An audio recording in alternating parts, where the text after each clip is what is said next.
Southern colonies. The very first one you need to remember is Virginia. Maryland is also a Southern colony, and it's actually sort of north of Virginia, but we're going to talk about Virginia first. It was the very oldest colony. Remember Jamestown, Virginia being the very first, 1607, and built on tobacco. Tobacco is the crop that built the success of Virginia. Now, all crops are labor intensive, but tobacco is especially labor intensive. And not that long after tobacco became a good cash crop, 1607 Jamestown started, and maybe by 1615, tobacco is ingrained as a cash crop, and by 1620, the first Dutch trading ship bringing slaves came to Virginia. Now, the Dutch didn't go to Africa and round up people. That is not how it worked. The different groups of people in Africa, different tribes of people in Africa had been warring against each other for hundreds of years. And when they did that, traditionally, and this was true also of Native American tribes in North America, they would take slaves as part of the punishment if they won the battle, and they would sell them to different people in different places. And so it just so happened that then the Europeans made contact with the Africans on the coast of Africa, and they're like, you have any use for slaves, you think? And yes, they thought there might be a use for some slaves. And as soon as the first group of slaves was brought to Virginia, slavery became ingrained in the Southern economy and just grew like a cancer. And we will discuss it more later. At one point, they thought it might die out, but no, things happened and it just spread even worse. So 1620, first Dutch ship brought the first load of slaves to North America. All right. England also shipped criminals and prisoners over to North America to earn release by working over here for a period of time.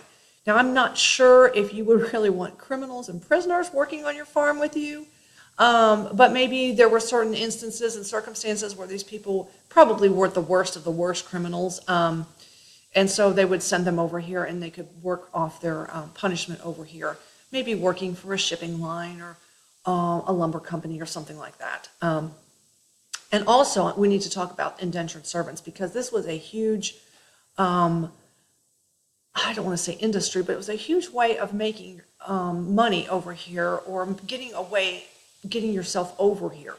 People in England, by the middle 1600s, by the 1700s, people wanted to come to North America, to the colonies from England, but not everyone had the money to be able to get here.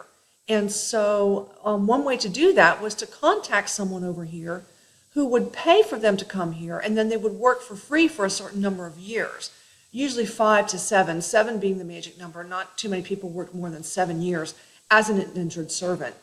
And these people would work for farmers, or they would work for maybe a blacksmith or a lumber yard or whatever, but they would work for free for this person. And at the same time, though, while they're working for free, that person has to provide them with a house and food and whatnot. Well, not a house, but someplace to sleep. And that person is usually also learning some sort of trade, so that by the time they're done with being an indentured servant, they then have a way of making a living in this new place and can start for themselves. So it wasn't such a bad gig if you didn't have a way of getting here. You then could do this, and it might be kind of bad for a while when you're working for free, but it was better than maybe staying over in England and being really, really poor for the rest of your life. Okay, let's talk about Maryland. You will notice that up in the corner I have a little picture of Sir George Calvert. That is his title, and his other part of his title is Lord Baltimore, and of course you can see that that's where we get the name for Baltimore, Maryland. And over on the right-hand side, I have his family's crest. And I'm a big football fan. All the kids know that. And so the Baltimore Ravens have incorporated part of his family's crest. You see the gold and the black checkered part into their team logo. And you will see it also on their field when they play at home. You will see this thing in the middle of their field when they play at home. Now, remember I told you that England is an Anglican country, just like, Spain was a Catholic country. England's an Anglican country. It's a Protestant Anglican country. And so if you are a Catholic in England, you are really pretty much not welcome there.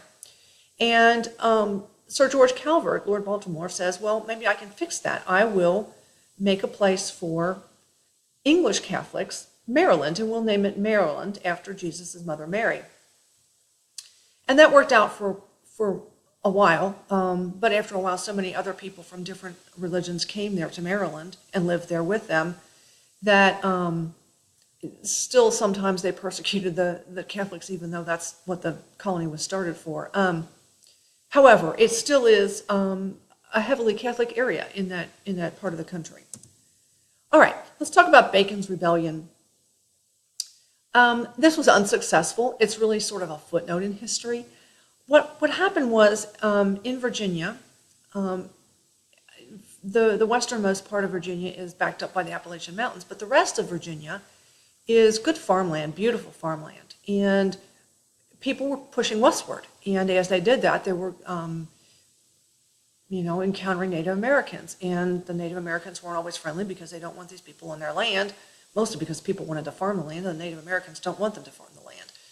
And so there were conflicts, and people like Nathaniel Bacon and some of his followers wanted the Virginia government to send some sort of military help for them to put down these Native Americans, sort of like the King Philip's War up in the north. They wanted this handled. Or at least, if not that, maybe petition the British government to send troops over to make it safe in Western Virginia. Well, Virginia is a very big place, and the Virginia government refused to do that. So Bacon and his followers, stormed the government in Jamestown, and, we're going to have a big rebellion, which would have been unsuccessful one way or the other. But Bacon himself got sick and died during the rebellion, and without him as a leader, the rebels sort of fell away and they gave up, and it was really very unsuccessful. But it's probably important that you know that there's unrest over the fact that there's no government protection for Western settlers in the area. Okay, the Carolinas we're going to discuss later on, and so I'm going to stop here.